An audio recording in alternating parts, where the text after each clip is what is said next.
అందరికీ నమస్కారం. నా పేరు బరి తేజస్విని, పెద్దగనగలపేట. మాకు ఈ కార్యక్రమం చేయడం చాలా ఆనందంగా ఉంది. ఎందుకంటే మత్స్యకారులతో చేయడం ఇంకా ఆనందంగా ఉంది. అధికారులు అందరూ రావడం, కలెక్టర్ ఆదేశంలో జరగడం ఇంకా ఆనందంగా ఉంది. ఇలాగే చేస్తే మా ఊరు అంతా బాగుంటది. మా ఊరు సిఎఫ్ గారు మాకు చెప్పారు ఈ వార్త. అలాగే టీవీలో కూడా చూస్తూ మేము ఇక్కడికి వచ్చాం ప్రోగ్రామ్. సర్పంచ్, ఎంపీటీసీ వాళ్ళు అందరి వల్ల తెలుసుకొని ఇక్కడికి వచ్చామండి. చాలా ఇది తప్పక రోజు పాటిస్తాం.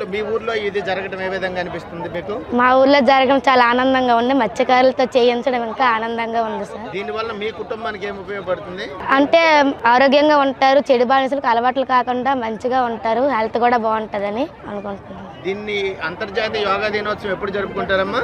ఈ జూన్ 21న జరుపుకుంటారండి. ఎక్కడ జరుపుతున్నారు? విశాఖపట్నంలో నరేంద్ర మోడీ గారు వచ్చి ప్రజలందరితో కలిసి మన ప్రధానమంత్రి గారికి నా ధన్యవాదములు. అలాగే సీఎం నారా చంద్రబాబు నాయుడు కూడా నా హృదయపూర్వక ధన్యవాదములు తెలియజేస్తున్నాను.